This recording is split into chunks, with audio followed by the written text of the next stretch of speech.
Hello, and welcome back to another episode of Exploring Experiences with Austin Baker. I'm your host, Austin Baker, CEO and lead designer of Baker's Dozens Productions. And today we're going to jump back into our series, Anatomy of an Experience. We got a really fun one for you today, Kura's Revolving Sushi Bar. It is a franchise, but I'm going to specifically talk about the one that I just recently went to up in Fishers, Indiana. I'm going to start off addressing the elephant in the room. So if you're watching this on YouTube, you will see that I have finally got the podcast into video format. And that is thanks to some Christmas presents I received, this really nice microphone and a wonderful webcam that were gifted to me by my wife's brothers, so my brother-in-laws.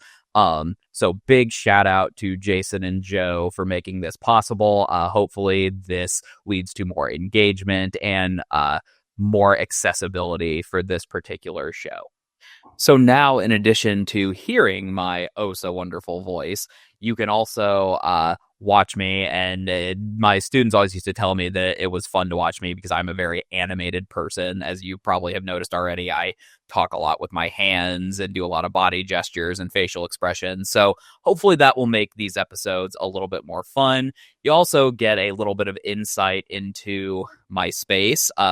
You can see this is just a hobby for me. So I am doing this just out of my home office. So you can see up there the kind of Disney ride schematics. Up there you can see the limited edition KFC Lord of the Rings action figures that I purchased from eBay forever ago. I have my very many experience design books on the bookshelf back there. So hopefully that adds a little bit more personality and makes these episodes a little bit more engaging if you prefer to watch podcasts instead of just listening to them. So without further ado, I just want to jump right into the episode. So if you're not familiar with how Anatomy of an Experience works, it essentially is a segment on this show where we take an experience that I have been to and then I give it a rating based on the 10 secrets of experience design. If you are not familiar with those, go back and watch the very first episode of our podcast. We go into it in a little bit of detail. So today's topic is going to be Kura's Revolving Sushi Bar, right? Now, I have for years watched YouTube videos and TikToks and social media content about these really cool, really modern, futuristic looking sushi restaurants where you get the little conveyor belt and it brings you the plate or it sends it to you on like a train or something like that. And so when I first got the news that we were going to get the very first revolving sushi bar in Fishers, Indiana, I texted my friends and my wife, and I was just like, we got to go to this.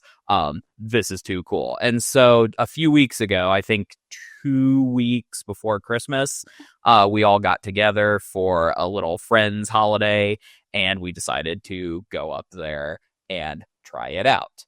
So at first, I thought this was like a unique thing. After doing a little bit more research, I found out that Kura is actually a chain. And I have the wiki pulled up here, so apologies if it sounds like I'm reading because I am reading. So Kura Sushi Inc.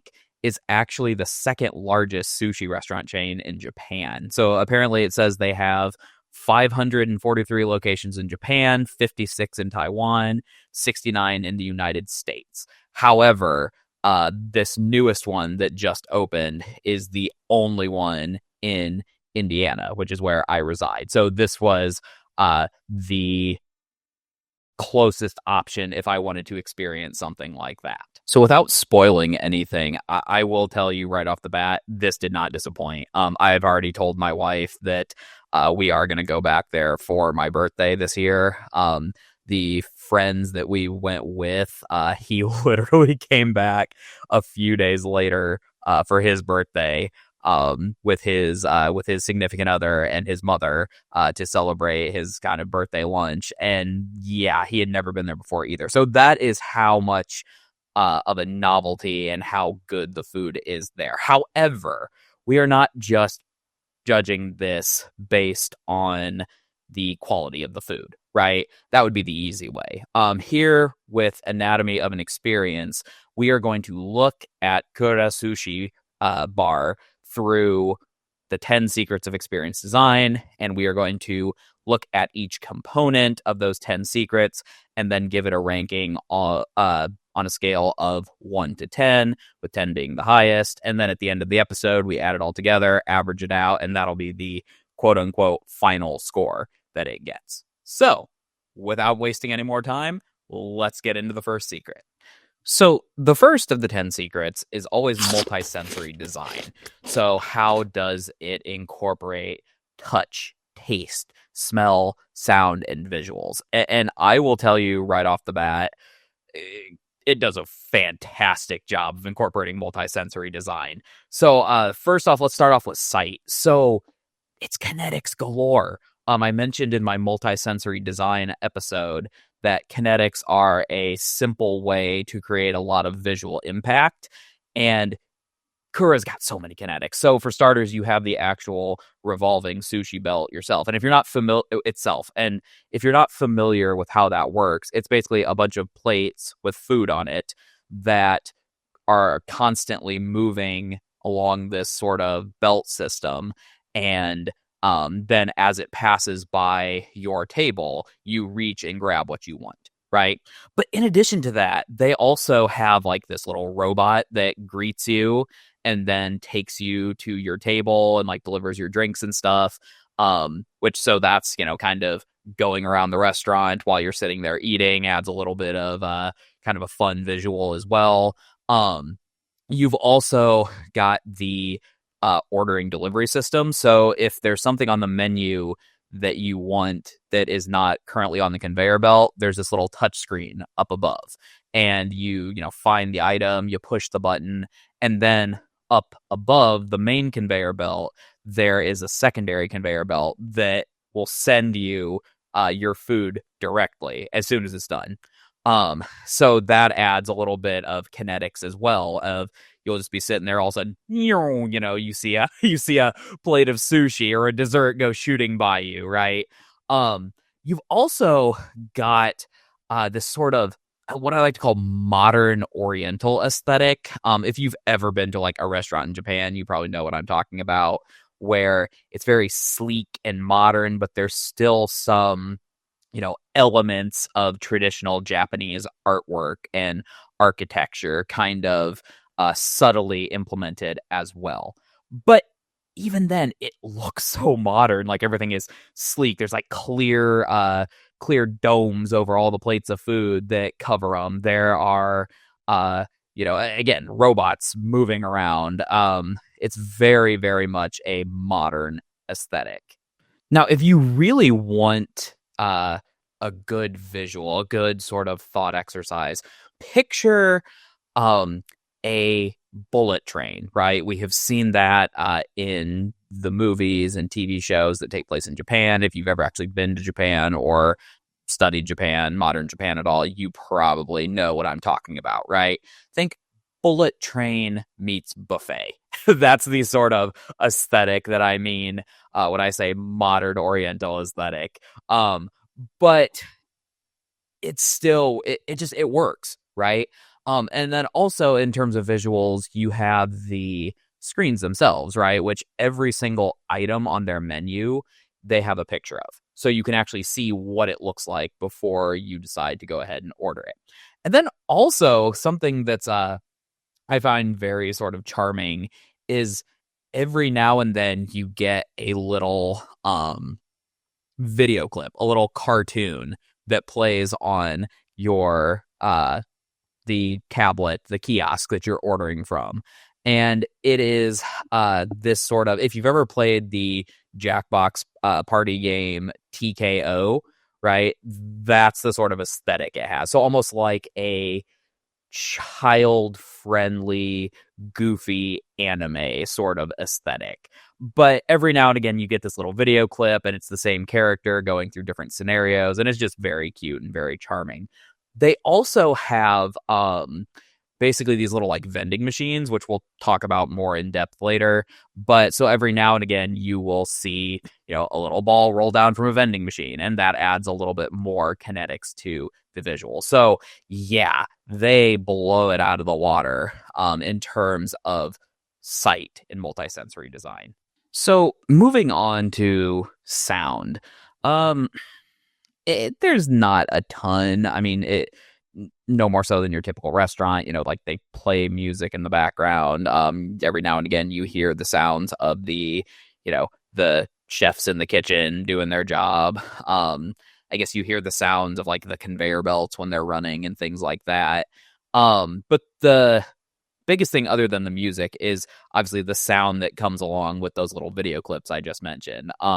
They are, of course, over the top, goofy, campy, but they put a smile on your face, right? So sound is maybe not their strongest, is not the strongest category that they got going for them, but it's still present.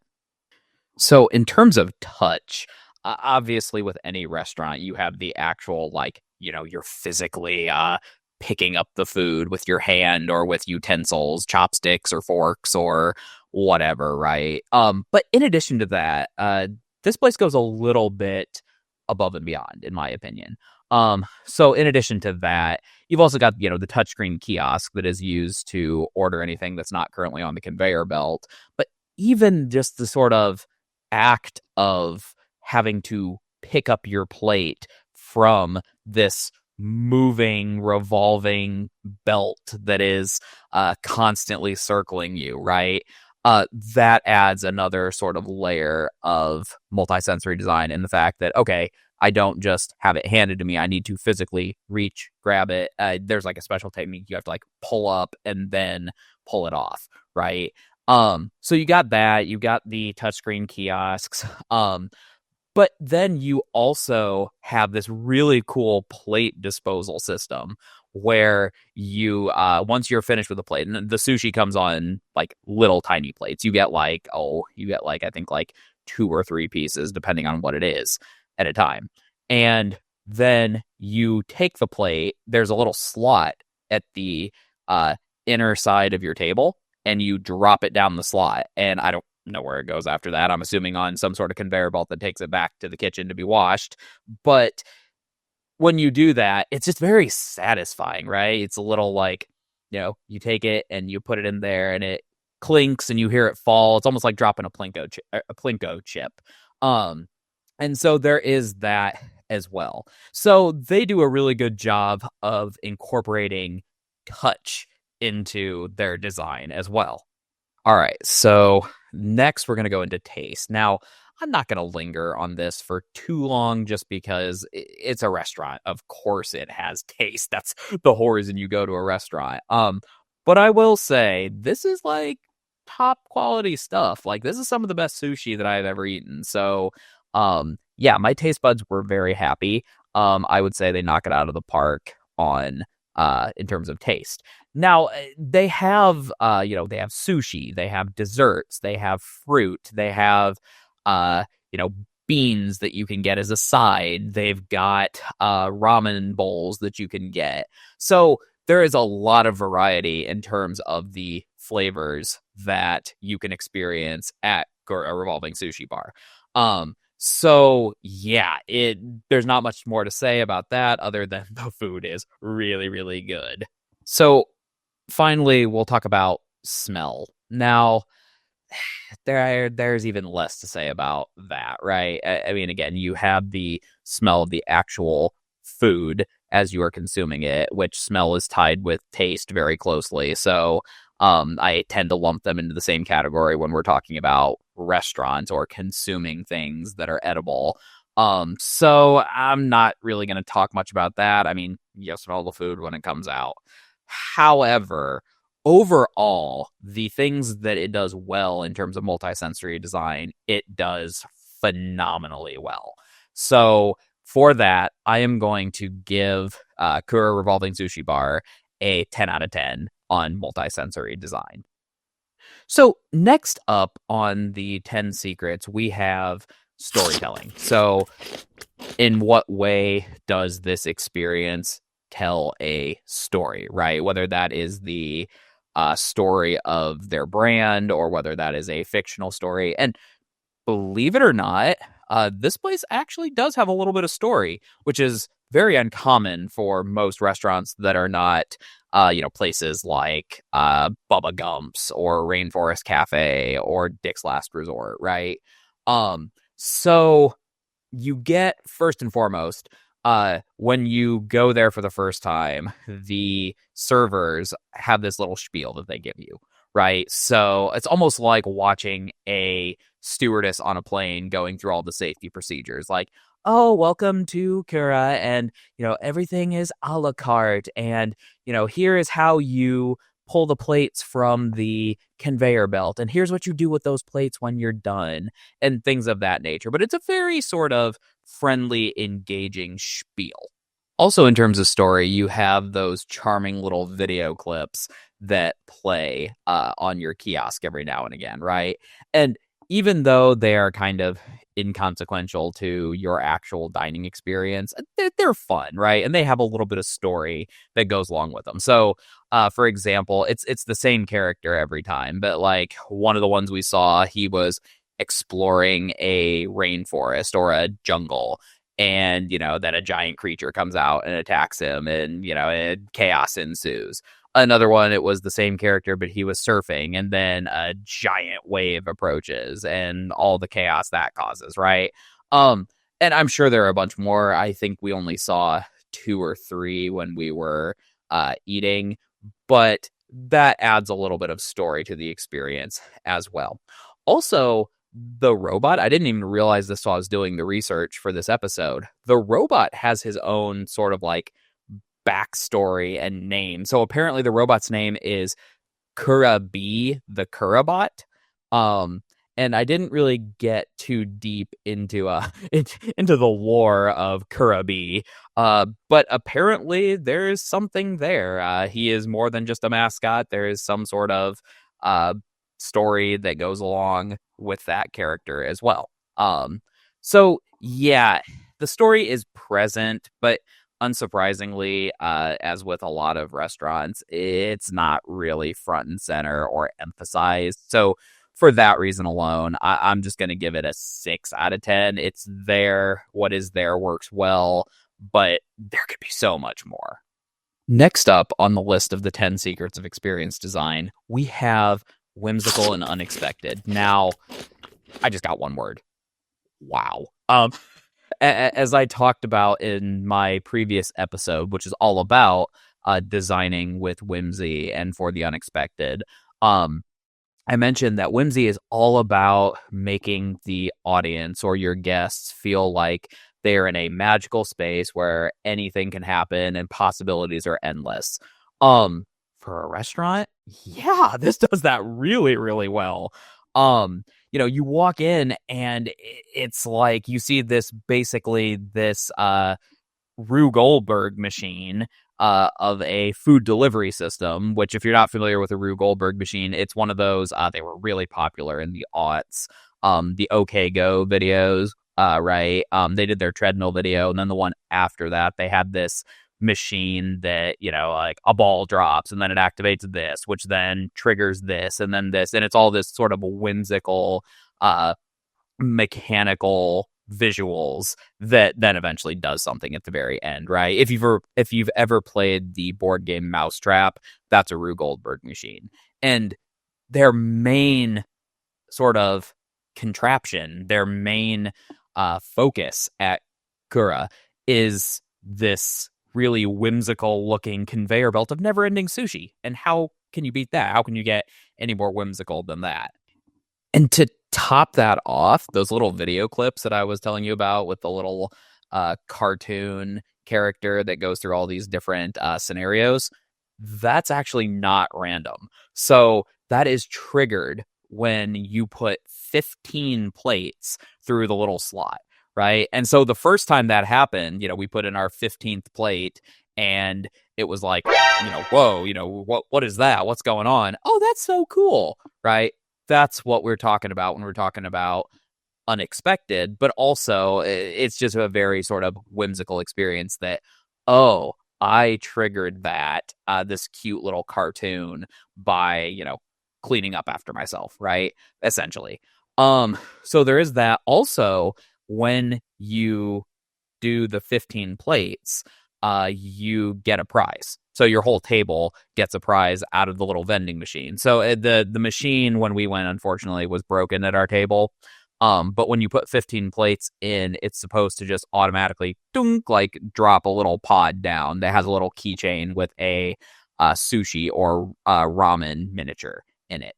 So that is very, very whimsical. Next up, we've got audience centered. So how much does Kura Revolving Sushi Bar tailor its experience to its audience? Does it make its guests feel unique and special and like they are getting an experience that they can't get anywhere else? As with a lot of the other categories on this list, yeah, it does that exceptionally well. So personally, one of my favorite things about this place in terms of how audience-centered it is the fact that it's all a la carte. So it's basically you eat what you want, which then means you basically control how much it costs. There's no, hidden fees or anything. Obviously, you have like tax and tip and stuff, right?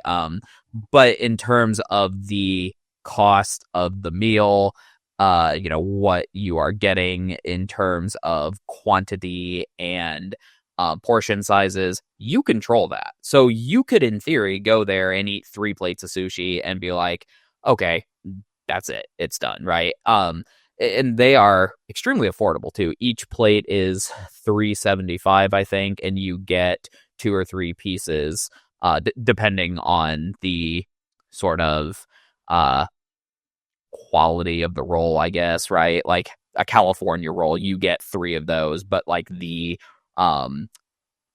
special ones you only get 2 of. But you get to basically pick your own adventure, for lack of a better word, in terms of how big your bill is going to be and how much you actually consume. And I am somewhat embarrassed and also impressed to say that between me, my wife, and our 2 friends that went, we ate 45 plates.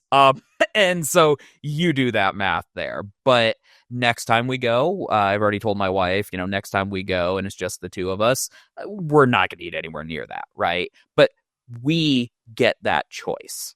And I apologize. The light is kind of shining in through here, so I'm just I'm kind of dodging the light here. You can see it in the YouTube video, so apologies there. So another thing that I think is so great about a place like this, and I know they're not the only ones that do this, right? But this is the only one I've personally experienced, so that's what I'm going with.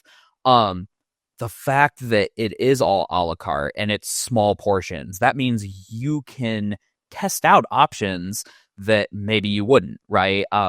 So for example, they had eel sushi, right?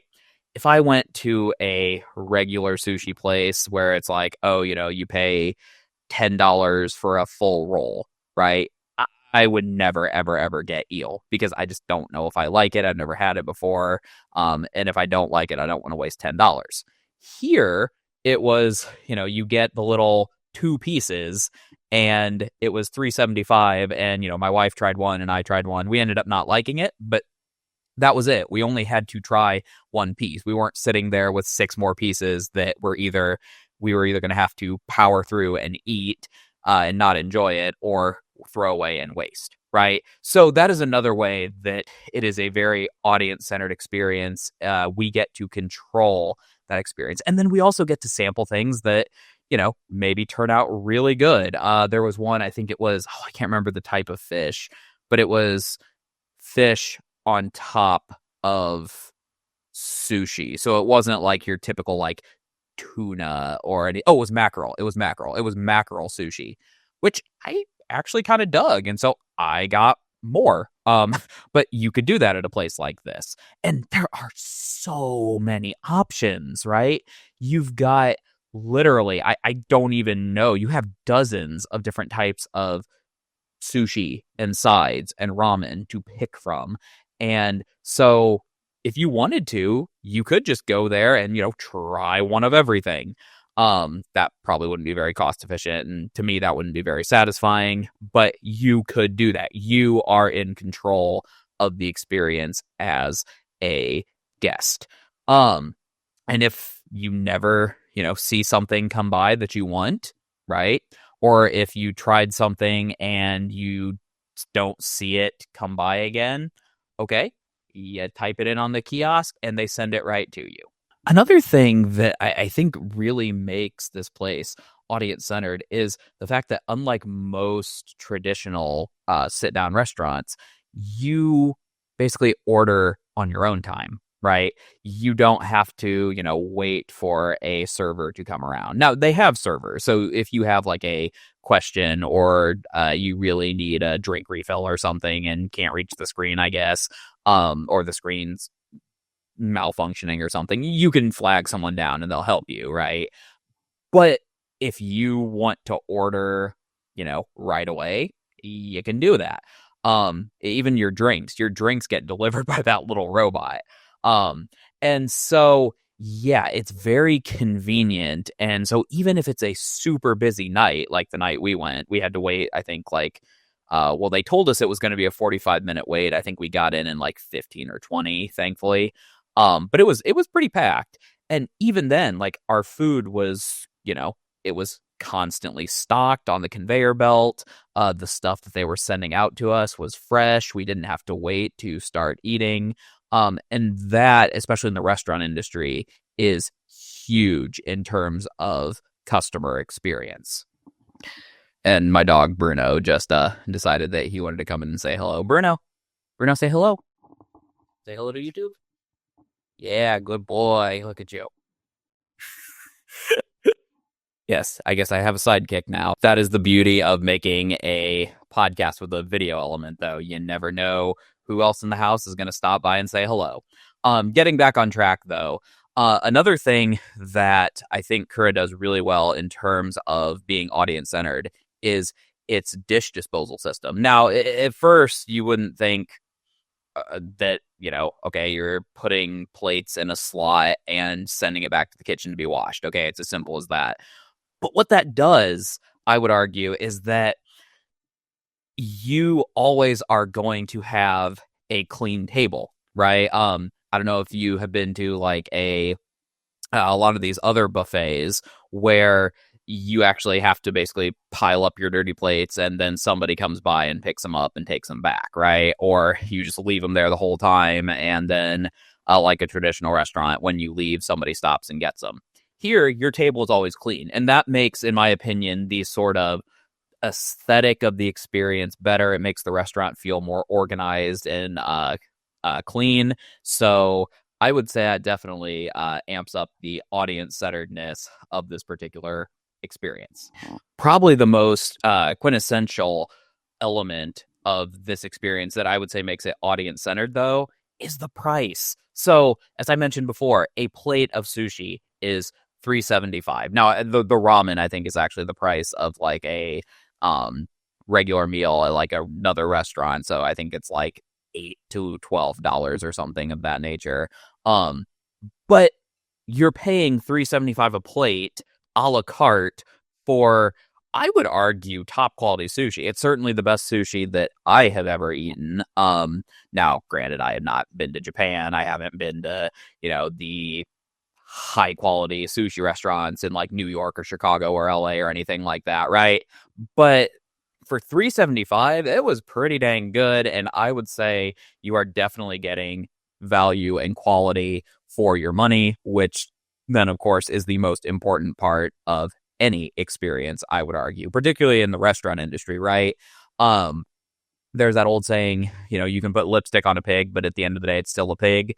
I see a lot of experiential restaurants that do that. I will not name names, where they have a quirk, they have something fun, they have cool theming and maybe interactive activities, but then at the end of the day, the food is not very good.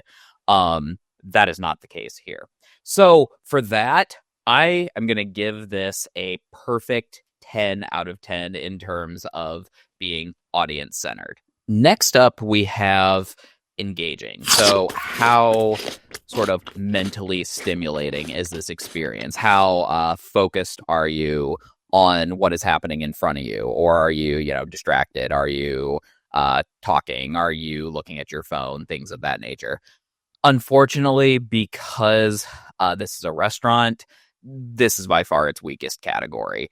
Um, Naturally, at a institution like Kura's, the whole point is you're supposed to eat your food and socialize with your peers. So it is by design not a super engaging experience. No, that's not to say that Kura doesn't try. It certainly tries to be engaging a lot more so than a lot of the other sit down restaurants I've been to in my life.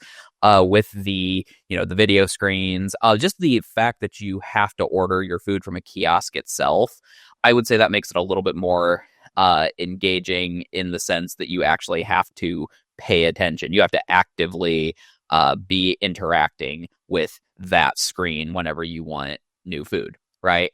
Also, you've got a constant need to pay attention to the conveyor belt as well, right? Because you don't know what's coming by. You don't know, if you miss the plate that you really wanted, it could be a while before it comes around again. You got to time it right so you can actually, pull the plate off without it slipping out of your hand and, you dropping it or it going away down the conveyor belt. So they are trying to get you to actively pay attention, but at the end of the day, it's still just kind of a restaurant, right? It's supposed to be a culinary and social experience.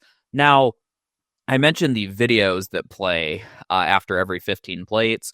Those are cool. Those are fun. Like every time one of them came on, the four of us stopped what we were doing and we looked up at the screen to, watch the little guy's adventures. But they're very, very short, right? You're not sitting there. It's not like a dinner theater or one of those dine-in theaters where you eat dinner and watch a movie. It's very short, sweet, to the point, and then you go back to doing what you were originally doing. So in terms of engaging, I would give this a 5 out of 10, personally. Now, on the flip side, I want to talk about interactivity. So I know, I think I mentioned this in my first podcast episode when I went over the 10 secrets in detail. There's a lot of people who get engaging and interactive confused or mixed up, and they don't really understand what the difference is. So interactivity is, are you actually physically interacting with elements of the experience, whereas engaging is, are you paying attention, right? That's kind of my shorthand. So in this case, I would argue Kura is highly interactive. I would even argue it's the most interactive restaurant I have ever been to. But not quite engaging, but there's a lot of stuff to interact with. So I kind of already mentioned the ordering system at Kura. That is highly interactive, right? Now, again, it's interacting with a UX interface, right? The kiosk itself, but you do have to go through different menus. You have to actually explore, pressing the little buttons. And then when you see what you want, you see the image, you push it, and then it sends it out to you on the little conveyor belt, right? That is extremely interactive, in my opinion. The other thing that I think is super interactive about this experience is the plate disposal system. I know I keep coming back to this, but this was just one of those things that stuck out to me as just super unique and super fun, actually. The fact that they basically made the act of cleaning your table fun, that says wonders about how this experience was designed. So, so obviously not only does it keep your table clean, but when you drop the plate into the little slot, it makes this really satisfying clicking sound, almost like you're dropping a Plinko chip if you ever have watched Price is Right, or you're putting a coin into a slot machine. So it's just very, very, very satisfying, and it forces you to interact with your physical environment. Then you've got the actual main interaction of this experience, which is the conveyor belt itself, right? So not only do you, watch it come by and take a plate off, there's a very specific way that you have to remove your food items. And it's very tactile, it's very interactive. You see the California roll coming by, or the Philadelphia roll, my personal favorite. And it's in this tiny little plate that is then inside this little dome with a hinge on it. And you can't just grab it and yank, right? I mean, well, you could. It would probably cause some damage, and then you'd be in big trouble. But you have to you grab the plate's edge that's sticking out, and you gently lift up, and then the dome pops open, and then you can remove the plate, right? Much like the plate disposal system, it is super satisfying, super fun. And it is a physical interaction that you are doing with the experience. The last two portions of this experience that I think are pretty interactive. First, if you are sitting facing the direction of the kitchen, you can actually see back in the back and see the chefs making your food. And then you could even watch as they, plate it up, put it onto the conveyor belt, and then send it towards you. Right. So that is really cool. And then another really fun little interactive is the fact that you get a prize and activate a little video every time you put in those 15 plates, right? Because it kind of actively makes you focused on that little counter. They have a little counter that shows you how many plates you've deposited. And so you're like, ooh, we're at 25 right now. So we need 5 more. We can polish off 5 more, right? That is how we ended up doing 45 or 46 plates. So at the end of the day, I think in the category of interactive, I think Kura knocks that one out of the park as well. Full 10 out of 10. Easy. The next of the 10 secrets that I want to get into is transformational or transformation. I think I use those two terms interchangeably. But, how much do you as an audience member feel changed by having interacted with this experience? And again, that could be emotionally, that could be intellectually, that could be from your perspective on a certain topic, right? And so I'm really torn on this one. On one hand, it's a sushi restaurant, right? You go there, you hang out with your friends, you eat good food. It's kind of quirky, right? But at the end of the day, I mean, it's not there to educate you or really even entertain you, right? It's there to serve you food in a fun way. But then on the other hand, I have not shut up about this place since we left. Like I went on social media and, I posted a picture like, oh my God, look at how many plates of sushi we ate.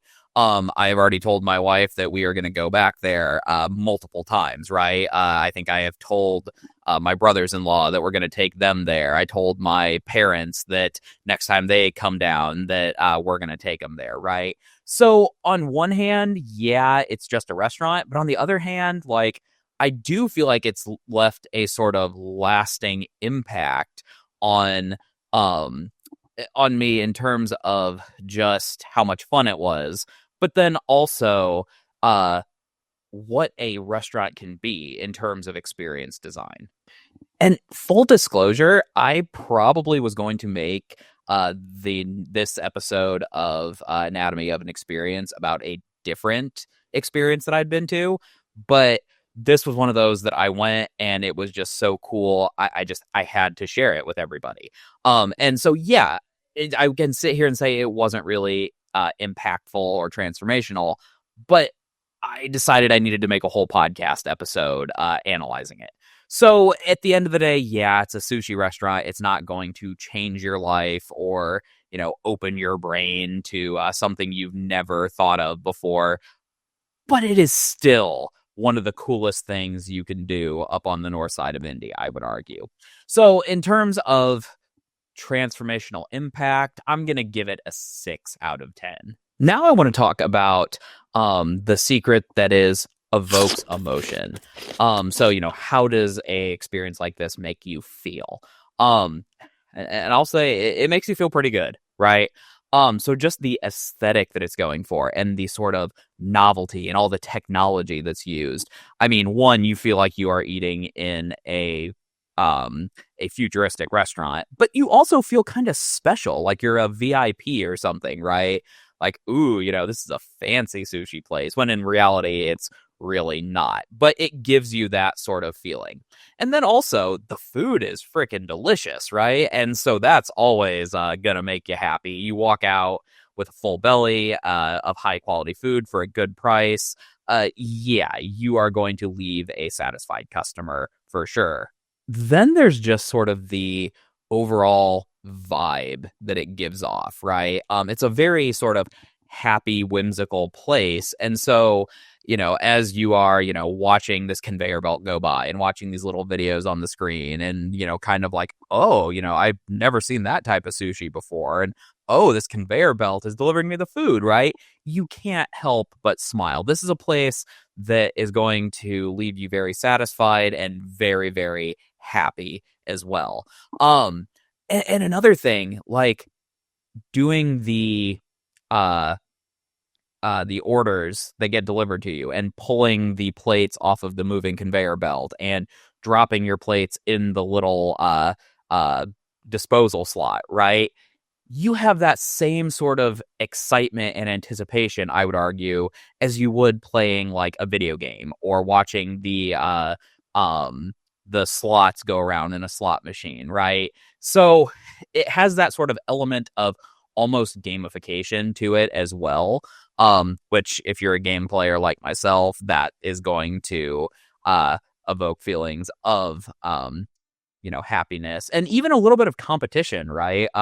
There is this little spirit of competition where you're like, oh, I bet I can eat more plates than you. Oh, no, you can't finish that, right? And so, yeah, it feels like you are in a sort of whimsical video game almost, I would argue, is the kind of the tone it's giving off. If you've seen the new Sonic movie, Sonic 3, there's a scene where they go to a Japanese restaurant and there's like dancing characters on the stage and this really happy music and it's really colorful.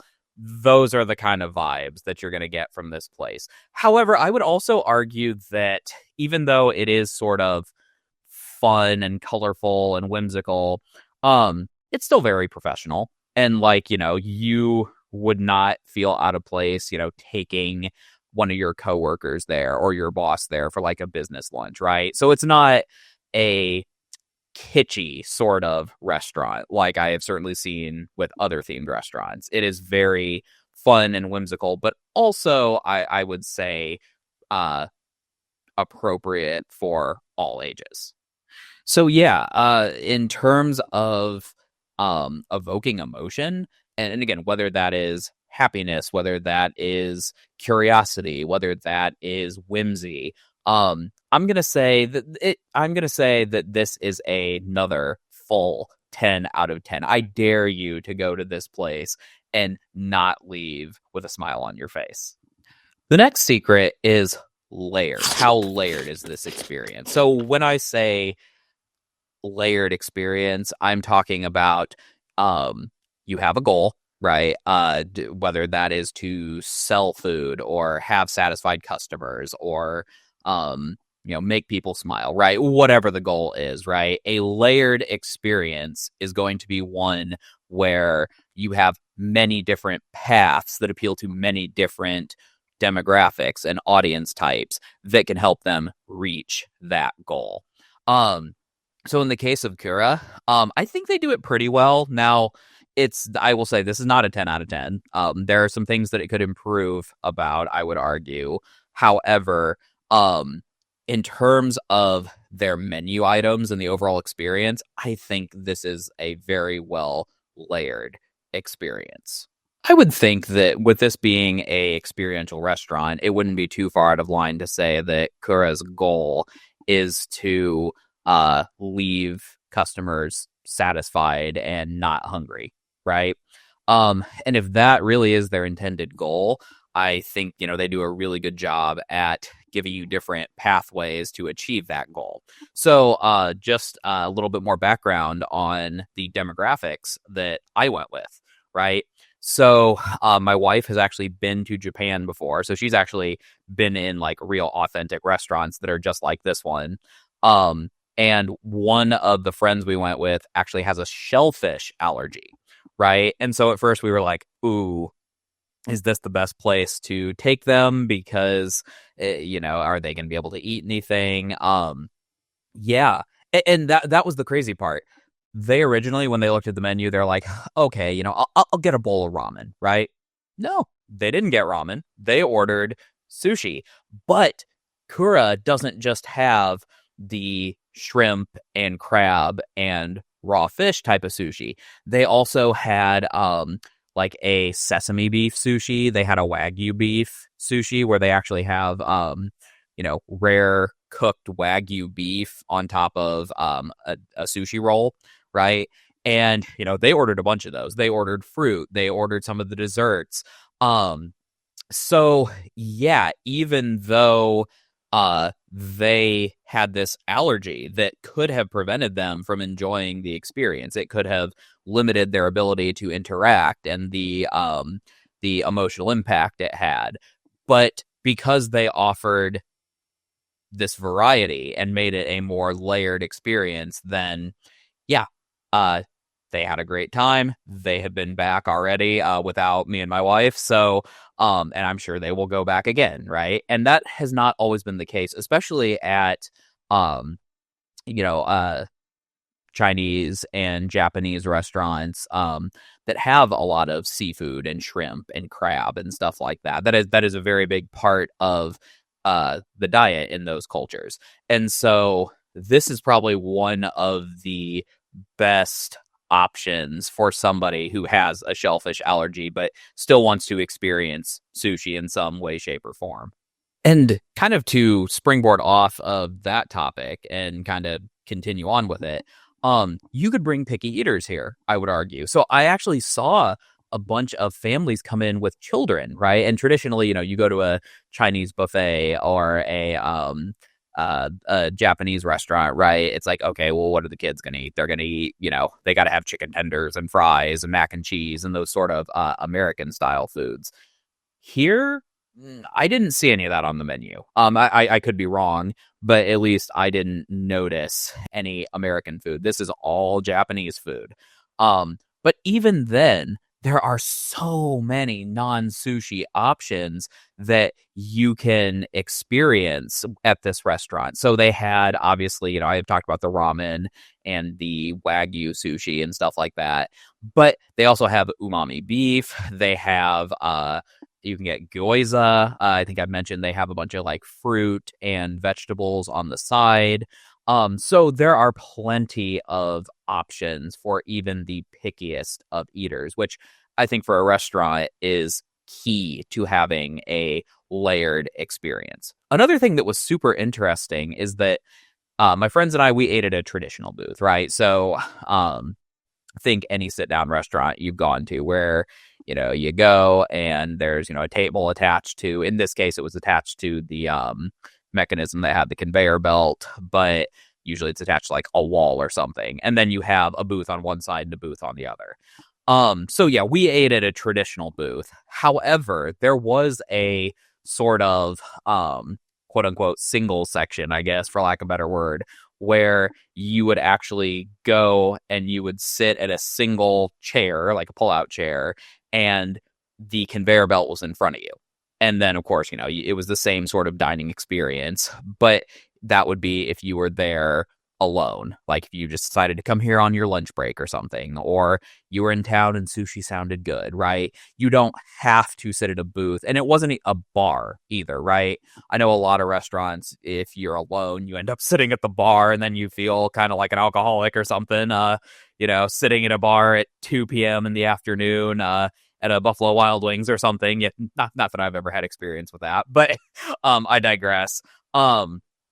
But yeah, and that is something that I've done a little bit of research. I used to teach a class on global experience design, which was experience design in countries that were not the US. And one of the things that I noticed in my research there that I taught my students about, that I also saw applied to Kura, is the fact that in Japan, a lot of the experience design that they do has a more intimate option. Now, when I say intimate, I'm not talking like intimacy between couples, right? I'm talking about like if you want a private booth, you got a private booth. If you want to eat by yourself, you can eat by yourself, right? I've seen videos of where they will have a single booth, and then there's actually like a little cubicle dividers that you can put up or put down depending on how private you want to be, right? And so that has carried over from this Japanese company into this dining experience here in America, and I think that is just awesome. And also in terms of this being a layered experience, you do have the sort of demographic appeal, the multi-demographic appeal, right? So, the two friends we went with are really into Japanese culture. So, they love anime and manga, and, they go out of their way to go to ramen restaurants, and they've, learned how to cook like traditional Japanese dishes and stuff like that, right? They had a blast. My wife and I are not so much. I mean, we do enjoy, the occasional the occasional anime, and we do go to Japanese and Chinese restaurants quite frequently because I think the food is delicious personally. But we're not quite as into, Japanese culture as our two friends were.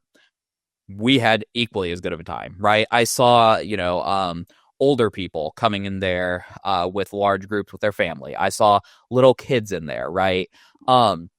To me, I think that is the biggest indicator of how well layered this experience is the fact that there were so many different demographics, age groups, interest groups, genders, races, right? And they were all smiling and having a blast with this quirky little sushi restaurant, right? So I think it could be better. However, it's still pretty solid. So I am going to end up giving it a 8 out of 10 on the scale. So last but not least, we have authenticity. So how authentic is this experience? Is it true to itself? Is it true to what it says it is? And I will say, as I mentioned at the start of this episode, Kura is the second largest sushi chain in Japan. So it is a Japanese sushi chain that has just kind of been taken and then put over here in the States. And so on that front, yeah, it is 100% authentic, right? I mean, it's literally a Japanese sushi restaurant owned by a Japanese company that serves Japanese food. As I mentioned, there is no chicken tenders, no French fries. You don't have Americanized dessert. I think the most American thing on the menu is the drinks. I mean, you can get like Coca-Cola and Sprite and stuff like that, right? And so on that front, yeah, it is 100% authentic. As I mentioned, my wife has been to Japan, and she said that, yeah, these sorts of restaurants, she saw lots of them over there. We are fans of the YouTube channel Dancing Bacons. And if you have not watched them, I highly recommend. It's this couple that goes around, I believe, I'm not sure where they're from, but they're basically going around Southeast Asia, going to all these unique restaurants, and then, of course, doing vlogs about it, right?